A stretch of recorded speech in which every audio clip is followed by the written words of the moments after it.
Hi everyone, it's Carol the Crafty Whippet, and welcome to Flosstube number 9. It has been 3 weeks since I've recorded, and I wish I could say that I have gotten a lot done in the last 3 weeks, but I'll be honest, kids off of school, traveling for the holidays, Christmas in general, I've gotten not as much done as I wanted to.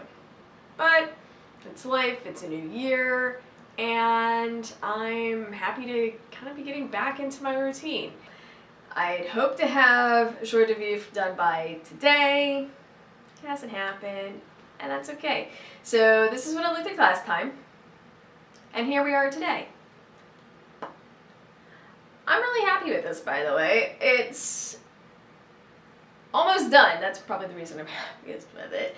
The border, I have finally figured out the rhythm that gets me through it. I have all of my floss pre-cut into the lengths that I need to work with, so I'm much happier as far as floss management goes on this. And it's a fun project. I fully expect to have it done in the next day or so. There's really no reason it's not done already, but them's the breaks. And I have no idea what I'm going to do with it once I'm done. That's the interesting part. Now I'm kind of getting to the point where I'm like, well, where am I going to put it? I think I'm going to put it in the kitchen, but I'm not certain. So I don't know. I don't really have a lot of decorations that are just words like this. So it's something different for me. I'm gonna figure that out. But in the meantime, let's truck right along. Next is Gloria and Excelsis, which looked like this last time, and this week it looks like this. I have gotten much further on the words, and I realized, counting from this poor E down to the border, I am off by one thread. And I was trying to figure this out. What happened? And then I realized there is only one thread separating the angel and the A. It's obviously supposed to be 2 because I'm doing over 2. I have no idea how I managed to miss this. This entire project has been a frogging nightmare. I have had to rip out enough that's why I'm not any further along, because it was getting frustrating. And realized that one of my problems right now, the words are all together. The angel and the border is all together. So which one am I going to rip out to make this right? After much deliberation and the fact that all of the inexcelsis here is over 1, I decided it's going to be easier to take out the angel and the border. And I have decided I'm going to take the holly out, come up with a different corner, because I want this to be a year-round, not just Christmas themed. So this one might honestly get put aside for now. It's kind of driving me crazy. That's okay. And my last whip to update this time is my needlepoint pansies. Here it was last time, and here it is today. So you can see I have gotten a lot done. We are now down into this bluish pansy and all of this lovely yellow background. The actual design I am doing in just a regular tent stitch. The yellow background I'm doing in a basket weave stitch, which is just a diagonal tent stitch, but it makes a really neat effect. This is what the back looks like. It's really kind of super, has worked out to be super tidy. I really love it. It's kind of funny that how much thicker it is than dealing with cross stitch, because obviously you don't get this kind of coverage with cross stitch. But I have really been having fun with this as it's kind of my evening project. I am not using the stamped design at all because it drives me bonkers. So I'm working from a graph, and even better, if I'm tired at the end of the day, I'm just filling in the background, and it's kind of perfectly mindless. It's fast coverage, so I'm really enjoying it. I had no idea that I liked needlepoint until I didn't mention that in the last video, but this has been a really good, fun thing to discover. So it's coming along. I have no idea what I'm going to do with it either. That's the one downside I'm finding with some of these whips that I'm doing. They're fun. I'm enjoying it. I have no idea, no plan for finishing it. Fully finishing it? Is that what we're going to? Yeah, we're going to go with fully finishing it. I have no plan for that. I don't like not having a plan for it. Figure that out some other time. And the other thing that I will say that I'm kind of annoyed with how this kit was done, you can see that my narrowest fabric edge to the design is here up top where the selvage is. And honestly, in order to finish this properly, the selvage is supposed to be cut off. Why they would leave me like 2 inches down here at the bottom and less than an inch up here at the top? No idea. Oh well. Sabrina is done. Done, done, done, done, done. And she's amazing. Okay, first of all, I got her done Christmas Eve. Like, legit last bit of the Karen water lilies. I think 3 o'clock in the afternoon. Cutting that one a little close. But I was able to have her in a frame like this for my daughter Christmas morning.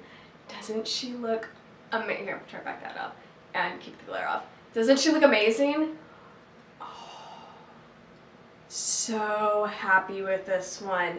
So happy with the frame, so happy with everything. I love this project. I was a little frustrated with getting all the beads done because I'm just not as fast at beading as I am at stitching, but I love the sparkles. I love that even behind the glass, you can still see it, at least in person. I don't know how well it's translating to video, but fabulous. Absolutely fabulous. My daughter she had no idea. I really thought that she might have picked up on, she opened it up and said, "This is for me?" I was like, yeah. She's like, "It's finished?" Yeah. And it's great. She doesn't know where she wants to put it in her room yet, and I don't have any framing hardware on the back, so. Okay, speaking of opening presents Christmas morning, there's one other FFO I have to share with you, and this is not my project. Isn't that adorable? This was my gift for Christmas. My daughter, who I didn't realize exactly how far she got on cross stitching, made this for me. Love it. Okay, first of all, she got the cardinals. I love cardinals. And I had an ornaments book I've never done anything with that she went looking through. I don't even know where she had this little frame from. No idea. I think my kid's 12. I don't know how she gets a hold of some of this stuff. But anyway, she did this for me, and the level of thoughtfulness, just, I about cried.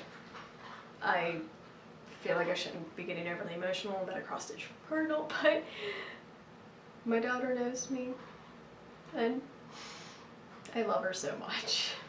So, real fast, I did want to mention that obviously 2019 is here. I have not done any of my starts yet. I have done nothing that I said I need to do for January. That's going to be coming this week now that the kids are back in school. But one of the things that I did end up doing, and I got this at AC Moore, it's just a standard, and I'm not going to show you my actual one, but it's the dot grid bullet journal type planner.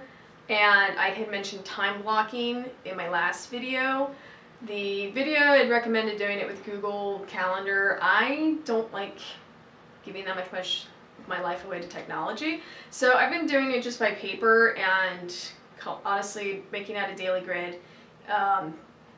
Like each page here, I have Sunday, Monday, Tuesday on this page, Wednesday, Thursday, Friday, Saturday, and I also have a monthly grid to mark all the stuff that I'm looking at ahead of time. And then on my standard wake up time, my standard bedtime, like it's a perfect, every little line here ends up being a half hour.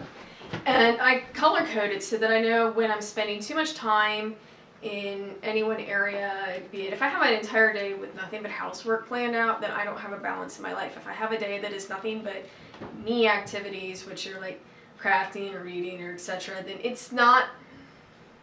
that's not a good match either. So the color coding is kind of helping me make sure that I'm keeping all the elements of my life in focus. Also, when am I not going to be in the house? So I'm the type of person, if I'm away from home for too much, I honestly get crabby. So trying to not do that to anyone else. And I've been doing this now for 3 weeks. Best decision ever. I didn't even say, well, you didn't do any of this, you know, you're stitching and the other stuff. Yeah, but my house is cleaner than it's been in months. And I'm not forgetting things. I'm writing it in the book, where I'm supposed to be, how long I'm supposed to be. I put the inappropriate drive time on here to boot. I just started riding lessons again, and my barn is a pretty good haul away in morning traffic. It's just a function of where I live. Traffic sucks. Okay, and I know that. I'm aware of that. I'm well aware that 9 a.m. doesn't mean the roads are going to be clear. I know that anyway. And I wasn't giving myself enough time to do the drive. So in here, I have budgeted, it's an hour for what is ostensibly a 45-minute drive. But it was because I was tired of rushing in 2 minutes after my lesson started, and I obviously don't have a horse and I don't know where I'm supposed to be. So by doing that, okay, I have to leave at 9 per the thing because I don't have anything else I'm supposed to be doing. My life has been better. So if you're the kind of person like me who, I don't want to say I have lousy executive functioning skills, but I'm pretty sure I do, because I should be able to do this without having, you know, the paper brain or my phone to do the same thing. I mean, some people use their phones and that's fabulous. If you, I can't, I've gotten to the point I disregard all the dings unless you text me, at which point it'll keep dinging until I make it stop. This is not things to be proud of. Anyway, thank you so much for joining me for this week's Flosstube. I hope that you're having a great new year, and see you soon.